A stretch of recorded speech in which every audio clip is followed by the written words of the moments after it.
আমাদের জাতির জীবনের শরীরে এক ভয়ানক রোগের বীজ প্রবেশ করিতেছে। সব কিছু হাসিয়া উড়াইয়া দেয়া, গাম্ভীর্যের অভাব, এই দোষ সম্পূর্ণরূপে ত্যাগ করিতে হইবে। বীর হও, শ্রদ্ধা সম্পন্ন হও, আর যাহা কিছু অবশ্যই আসিবে, আমাদের দৃঢ় বিশ্বাস যে বাংলার যুবকদের মধ্যে সেই শক্তি প্রকাশ পাইবে, যাহা ভারতকে তাহার উপযুক্ত আধ্যাত্মিক অধিকার পুনঃ প্রতিষ্ঠা করিবে। কিছুতেই ভয় পাইও না।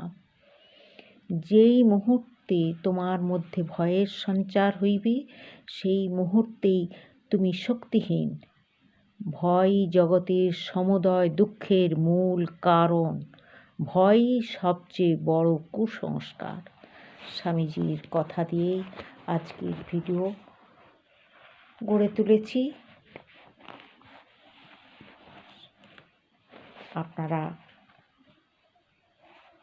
আমার এই ভিডিওটা দেখে বা শুনে কেমন লাগলো অবশ্যই জানাবেন।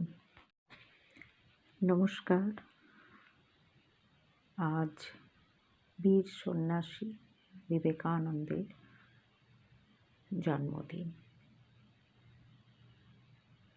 মঠে আশ্রমে চতুর্দিকে তার এই জন্মদিন পালিত হচ্ছে। তিনি এক ভারতের তেজস্বী মানুষ ছিলেন। তার সম্পর্কে কিছু আলোচনা করা আমার মতো সাধারণ মানুষের পক্ষে শোভা পায় না। তবে তিনি যে কিছু কথা তার বইয়ে আমরা তার বাণী রূপে পাই, সেইগুলোই আজ পড়ছিলাম। পড়তে পড়তে একটা জায়গা আমার খুব, সব জায়গাগুলোই ভালো লেগেছে, কিন্তু একটা জায়গা তিনি বলছেন,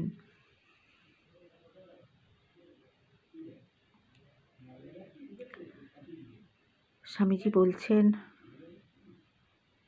মানুষের অন্তরটি অমল ধবল করিয়া তোলাই শিক্ষার উদ্দেশ্য হওয়া উচিত। অন্তর বলিয়া যদি কিছু না রহিল, তবে শুধু বাহির দেশটিকে পালিশ করিয়া লাভ কি? পাশ্চাত্য জগতে বহু বিদ্যাকে আমাদের শিক্ষার অন্তর্ভুক্ত করিতে হইবে, কিন্তু তাহাদের শিক্ষা পদ্ধতির সব কিছুই অনুকরণ করিতে যাইয়া আমরা যেন জাতির আদর্শের মূলে কুঠারাঘাত না করিয়া বসি, সেবা ও সংযমের আদর্শকে চূর্ণ বিচূর্ণ না করিয়া ফেলি। ছাত্র জীবনের লক্ষ্য হওয়া উচিত অন্তরে বাহিরে সর্ব বিষয়ে নিজেকে নর নারায়ণের সেবক রূপে গড়িয়া তোলা। ইহাতে নিজের জীবন মধুময় হইবে এবং অপরেও। কত সুন্দর এই সমস্ত কথা। তিনি মানুষ চেয়েছেন, প্রকৃত মানুষ, এবং তিনি সমাজকে যা দিয়ে গেছেন, এরকম হয়তো আর কেউ দিয়ে উঠতে পারবে কিনা সন্দেহ। তাই সেই প্রণম্য ব্যক্তিকে আমার শত সহস্র কোটি বারংবার প্রণাম। তিনি সঠিক পথ দেখান যুব সমাজকে, সকলকে। আমরা যেন তার সেই পথ অনুসরণ করি, এই আশীর্বাদ তিনি রাখুন আমাদের মাথায়। তার জন্ম হয়েছিল আজ থেকে 1863 খ্রিস্টাব্দের 12ই জানুয়ারি সকালবেলা। আর এই কত অল্প সময়ের মধ্যে তিনি যা কাজ করে গেছেন তা হয়তো আমরা চিন্তাও করতে পারছি না। আর 1902 খ্রিস্টাব্দে 4 জুলাই রাত্রি 9টার সময় তিনি দেহত্যাগ করেন।